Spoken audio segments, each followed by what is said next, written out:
Hello, everyone, and welcome to another episode of my podcast, the Cybersecurity Bridge. I'm Jon Oltsik, analyst at large at theCUBE, cybersecurity industry activist, and everything. If you haven't ever watched my podcast, you're hiding under a rock. I don't know what you're doing. You're missing out. But I'll describe what I do here. Each episode, we talk about a particular area of cybersecurity. Each episode starts with the first section where we talk about the present of that area of cybersecurity. The second section, we talk about the future of that area of cybersecurity. And the third is the Cybersecurity Bridge, from the present to the future. And I've got a great guest, old friend, great guest, known him forever, Karim Toubba, CEO of LastPass. Welcome, Karim. Introduce yourself to my audience. Hey, hi, John. How are you? Good to see you again, as always. Karim Toubba. I am, as John mentioned, the CEO of LastPass. Been on this journey for a little over 4 years now. Been in cyber, John, as you know, more years than I care to admit. Probably going on a little, just over 3 decades now. Started way back in the networking space in the mid-90s, and kind of came up, like many of us did, either through the networking or the sysadmin ranks into the cyberspace before cyber was kind of a big thing, and spanned a variety of public and private companies, focusing on network security, encryption, and most recently, prior to LastPass, I was CEO of Kenna Security, which helped really kind of usher in the risk-based vulnerability management world using kind of a precursor to AI, which was kind of deep machine learning capabilities to help organization prioritize remediation and reduce risk. So it's a little bit about me. Great. And we're going to talk about LastPass. We're going to talk about identity and access management. We're going to talk about AI. But before we do, Karim, are you ready to play cybersecurity trivia? I am ready. Let's go. All right. So I try to tailor the questions to my guests, and this one is, who is known as the father of computer passwords? Was it A, Alan Turing, B, John McCarthy, 3, Fernando Corbato, 4, Maurice Wilkes, or 5, Robert Fano? Oh, I'm going to say 4.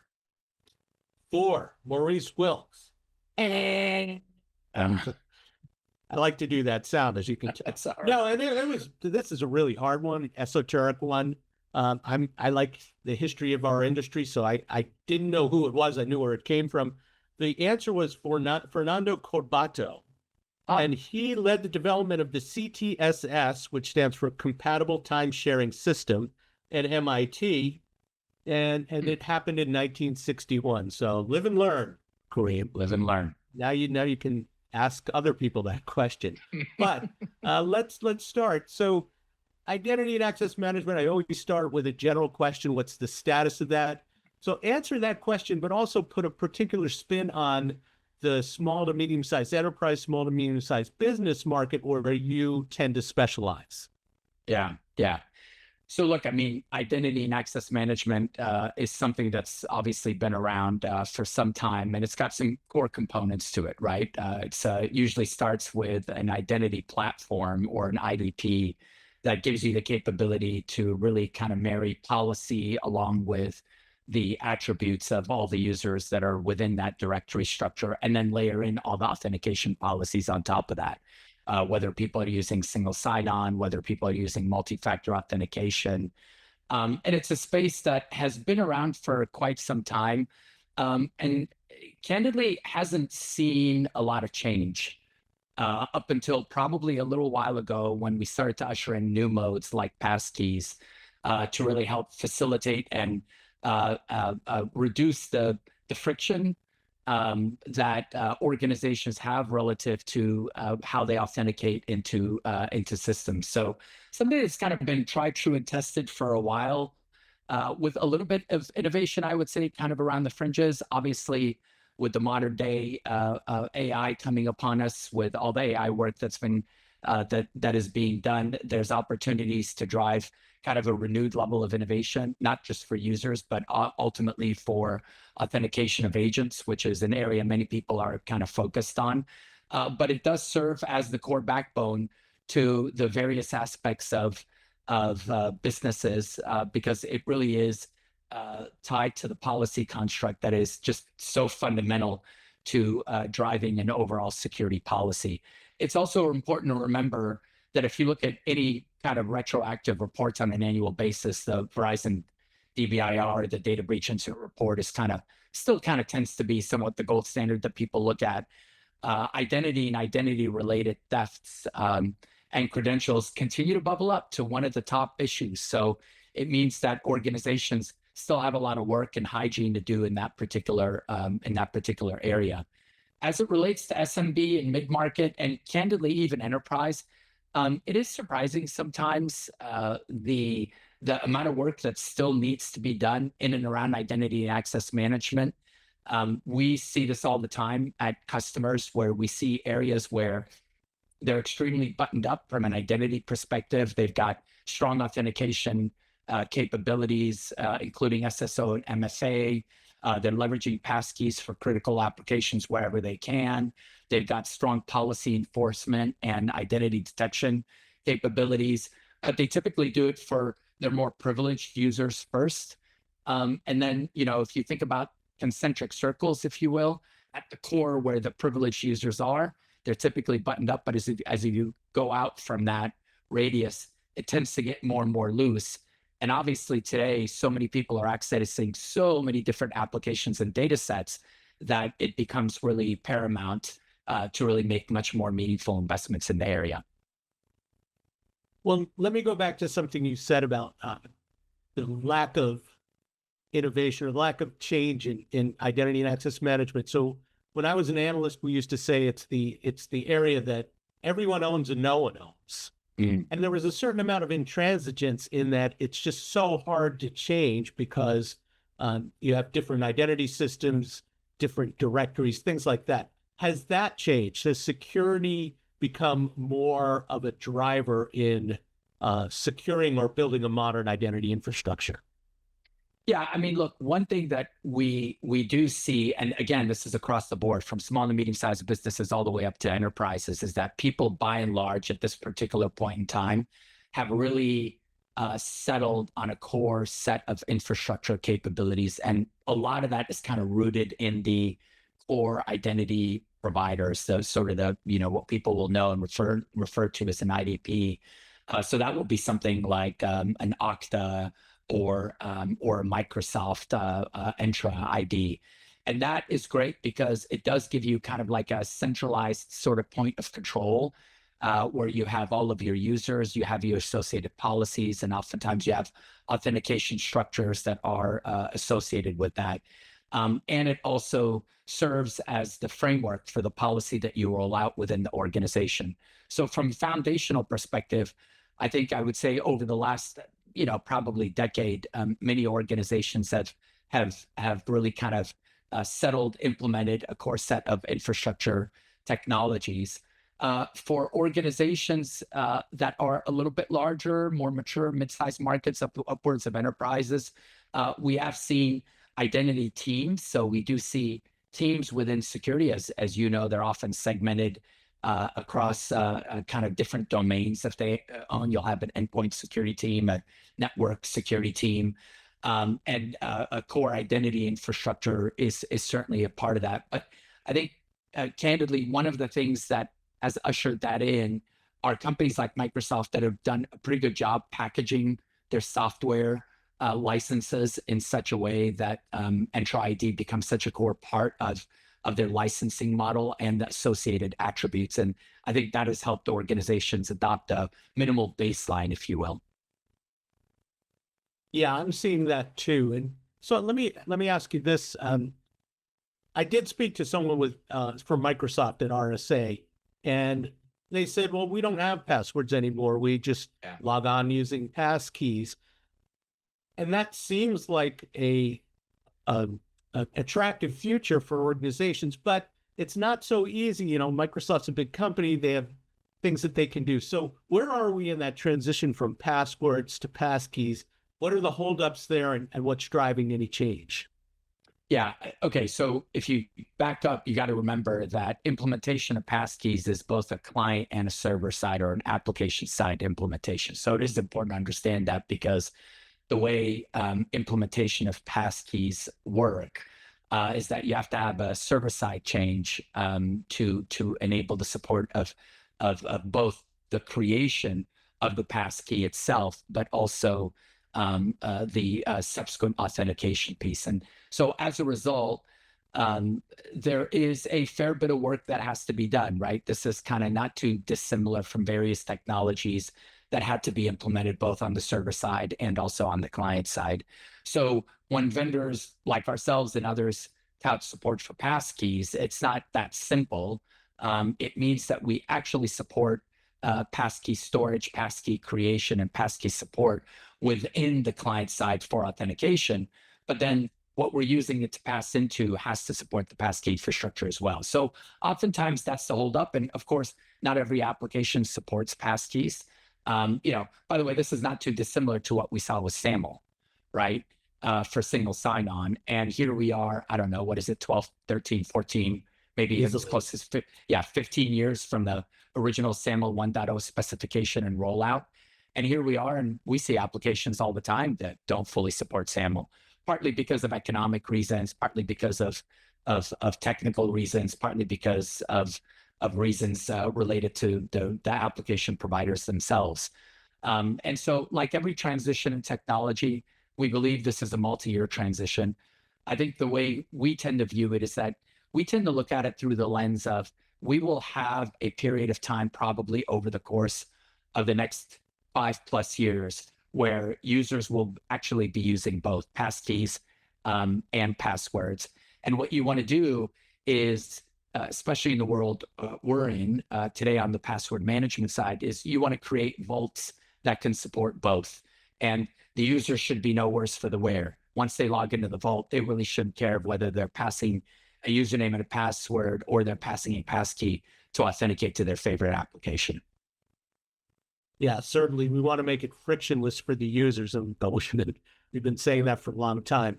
So I'd be remiss if I didn't ask you specifically about LastPass, because I think there's an impression that LastPass is a password management tool, which it is, but as we put it in the broader context of identity and access management and cybersecurity, there's a lot more that you do. And we talked about this at RSA, but give me a little bit more of a flavor of what you're doing for users and why they're looking for you to do that.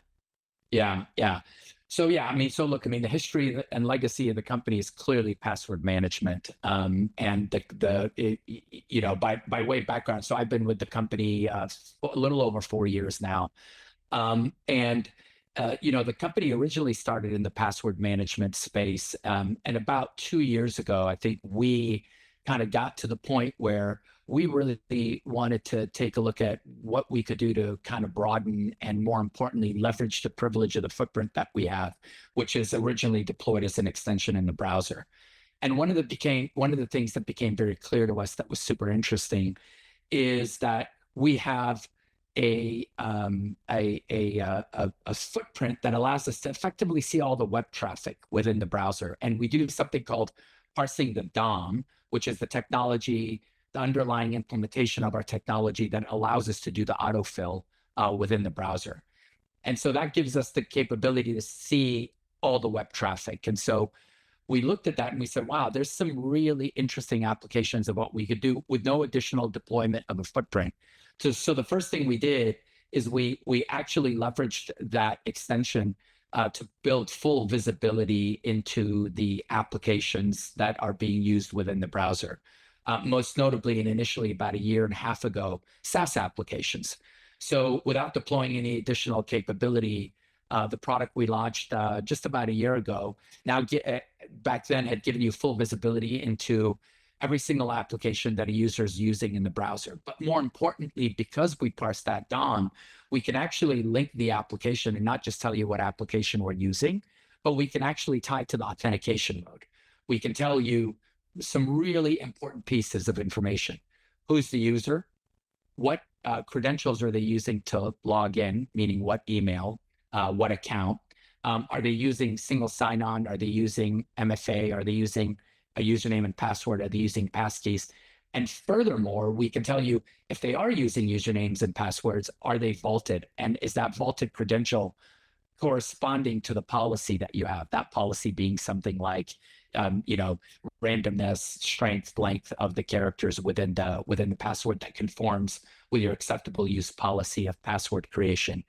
And so there's a lot of policy construct and visibility that you can get out of that without having to pipe all that data back to a SIEM and kind of tie the session of the connection to the actual credential and the actual user session to understand what credential they're actually applying. Now, of course, fast forward to today, and we've developed a couple of really notable additional capabilities because, again, we live in the browser. We now have the full capability to warn and block users based on the policy. So now if Jon Oltsik is working for an organization that uses Monday.com as your program management application, he can then log in. But then if Jon swipes his credit card and wants to start an account with Ripe, we can pop up a message in the browser that basically says, hey, wait a minute, we're actually Monday.com users. Click here to access your Monday.com account, and it'll redirect you to your single sign-on to keep you in line. We can just warn you. We can even block you entirely. And then, of course, with the advent of what we're doing today, we've extended that model to AI applications within the browser, which is really important because now we can give you visibility into what AI applications you're actually using. And shortly, we'll give you the capability to understand what you're actually doing with the AI app. Are you simply prompting? Are you actually cut and pasting data in there? Are you using a personal account to log in or using a corporate account? All of which really kind of help you define the boundaries of the policy of AI access within an organization. I'm glad you mentioned me because I've been known as a malicious insider. So, I can imagine. But let's move on to the future. And so we haven't talked about non-human identities, which are booming, crazy. Yeah. What are you seeing there, and what are you doing about it? Yeah. Well, look, I mean, non-human identities are certainly what a lot of organizations are talking about. I think the interesting piece is to kind of it's good to kind of calibrate what we mean by agentic identities, because that's really kind of the basis and the core of the discussion. And the reason that's important is because there are things, and I'll give you a couple of examples. There are things where people are using agents where they're effectively interpreting what the user wants to do, which is a very different agentic identity and authentication construct than if somebody's deploying their own agents, which are then deploying more agents, i.e. known as agentic swarms. So the use cases for each of those, the security risks for each of those, the policies for each of those are vastly different. But what I prompt, we'll use Anthropic, which is what we use internally here at LastPass, but we'll use Claude as an example. So I can prompt Claude very simply. There's no agentic interface that is invoked in that.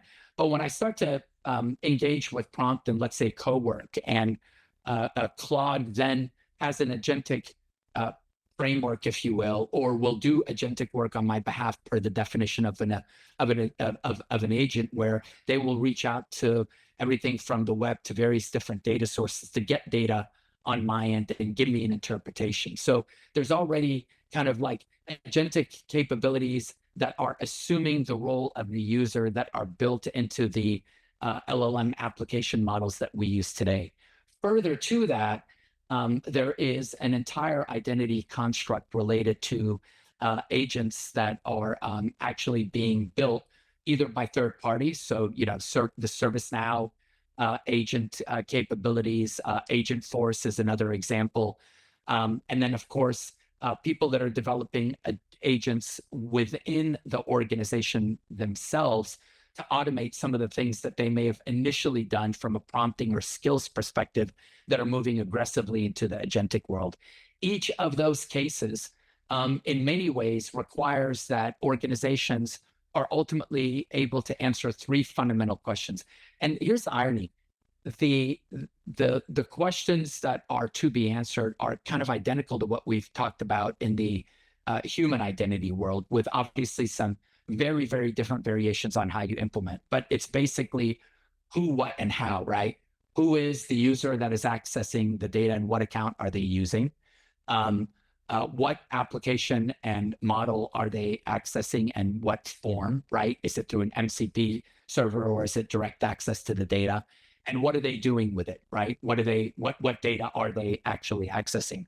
We have that model today in the AI world for users. And what we're doing specifically is we're doing a lot of work now to extend our APIs and CLIs, which form the foundation of the agentic construct, so that we can use the vault that we already have from an interface and an API perspective to temporarily inject the appropriate credential on behalf of the user, proxied by an agent, so that they can get access to a particular piece of data when a user either spawns an agent or when an agent is launched on behalf of the user to do work. Now, furthermore, there will be more work done beyond that, because if you look at agentic swarms, that's an entirely different structure, because in that model, you really don't have attribution that's typically tied back to an individual user, because an agent is attempting to achieve a task, and it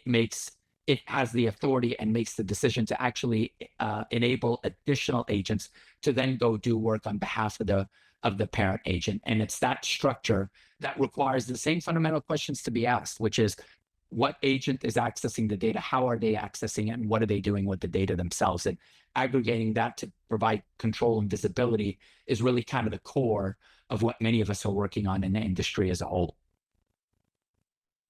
Yes, and it's dicey. It's dicey. Changing very quickly. It is. I'm glad to hear that you have a handle on that. So let me take you in a different direction, though, because we're talking about the future. By the way, John, real quick, I don't think anybody has I'll be honest, I don't think anybody has a handle on it. I mean, it's just kind of the kind of the sign of the times. I mean, you and I have known each other long enough to be good to understand, kind of the trials and tribulations and the changes within the security industry. But the truth is, I have never seen this pace of implementation and change ever in 30 years. I mean, it's staggering to me how quickly we, ourselves included, are moving to adopt a set of capabilities and technologies. And it's kind of like you're speeding down the road of the car, and there's a crew ahead of you that's kind of laying the next brick, and so that you can continue on your journey. That's what it feels like almost on a daily basis. There are things that are happening like OpenAI and Anthropic joining a FIDO alliance from an authentic authentication perspective. I think is extremely important, because in many ways they hold the underlying infrastructure that is going to enable some of the things. But then also all of us that are part of that are having kind of like these deeper conversations about how to enable the capabilities with the right interfaces, how to make it uniform, how to make it scalable, how to make it secure, and most importantly, how to make it implementable. Because one of the biggest things that I see people struggling with is there's so much pent up demand, and there's so much fear about missing out about the productivity and the advancements of artificial intelligence. So everybody's all in. But when it comes to implementation of AI, and also implementation of secure AI, that's where I think people are really kind of struggling sometimes, right? And I don't think there's a single exception to that rule. No, I tend to agree. I've never seen things move as fast as they are. Things are moving so fast that we're not sure what's coming next. And as security professionals, we have to know what's coming next, so we can do threat modeling and put the right controls and guardrails in place. So I totally agree with you. We were having a great discussion, but we're the clock is burning, so I'm going to move right to the cybersecurity bridge, or so how we get from here to there. So one of the things is, how about insurance and the regulations? So are the regulators, are the insurance companies going to push changes in IAM that maybe we've been a little bit slow on, because they want to manage risk a little bit more tightly? Yeah, I don't know. I've been holding out for years, and it still hasn't happened. I mean, go back to the PCI DSS days, if you remember those days, right? Well, my goodness, that was probably 20 years ago now, where there was a big push, and I don't see it, candidly. I think that there are some regulations that are worthwhile pursuing, but I don't see any meaningful regulations that are going to pop up that are uniformly applicable. I think there's some regional ones that governments are putting into place, that I think, or vertical ones that have been in place for a while. But unless you're in a heavily regulated industry, as you know, like banking, I don't really see something that's going to be put in place that is mandatory. I think that there'll be some regular guidelines, and I continue to see variations of adoption of those guidelines, unless you're in an extremely regulated industry. So pessimistic there, and I completely am understand. slightly. We've been around the block a few times. I totally agree.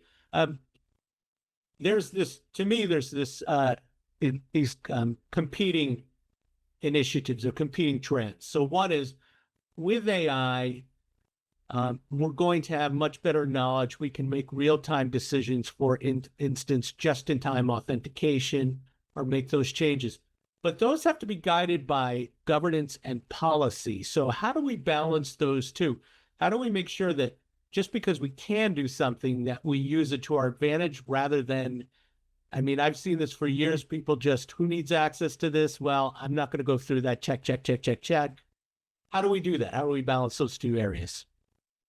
Yeah, it's a great question. I was talking to somebody a couple of weeks ago, and one of the things I was kind of describing was, I've never been in a situation where we're going through the same thing our customers are going through, which is adopting AI at a rapid clip, but also doing so in such a way that that actually makes it secure, right?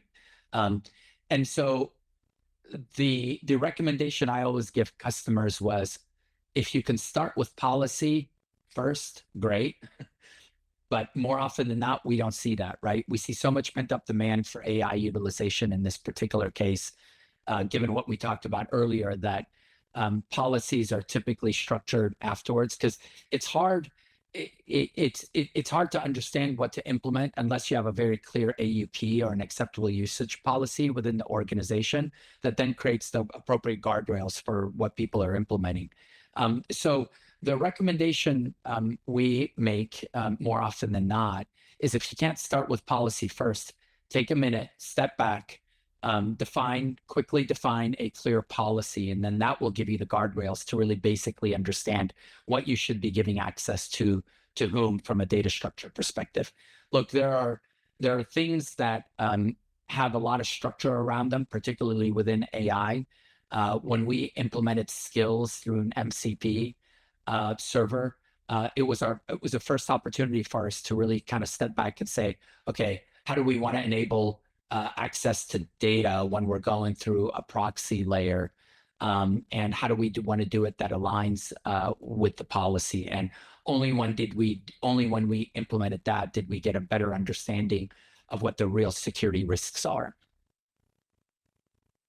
And I'm sure you'll appreciate this too, because of our long and just great experiences here. But what I typically see is, the first thing people say is, just give me visibility. I can't make decisions unless I have the data, and if I don't have the data and the visibility, then I'm flying blind. Are your customers saying that to you? Are they saying, give me the visibility, And then do they see things that they're either unaware of or maybe even alarmed by? Yeah, that's actually the biggest use case of our deployment within BizMax, which is our offering on the AI visibility and control side. Because I mean, look, what's one thing that's been true forever in security? You can't protect what you can't see, right? And you certainly can't model and understand the threat landscape with what you can't see. And so with AI, even more than SaaS applications, there's so many different ways that people are leveraging AI now, right? There's you can leverage AI through an application in the browser. You can leverage AI as an extension because there are different modes of deployment. You can now leverage AI as an application. It's amazing with all the push to SaaS that we're now seeing a kind of like not a huge pendulum swing, but a swing nonetheless back to a tick client on the app on the desktop. Both for things like co-work and other applications. And so getting that visibility right up front is probably for us the biggest use case that people have, because only then can they begin to understand how big or little the problem is. And only then can they begin to understand how they apply a policy based on utilization. Yes, and in this world, it's not visibility alone, it's continuous visibility and then continuous risk management, or back to your old company, risk scoring, where something new is happening, a new agent is spun up or a swarm presents itself. What's it doing? Where's my risk? Has to come into play. That's right. That's right. Well, Karim, we've been talking for a while, but time is not on our side. But let me ask you, so I asked this question of all my guests, and it's my final question, and that is, if you had to give a piece of advice to companies out there in the identity space, in the AI or the non-human identity space, I mean, you have freedom to say whatever you want here, but what's that advice or those pieces of advice, and make it for CISOs, for cybersecurity professionals, what have you? Good question.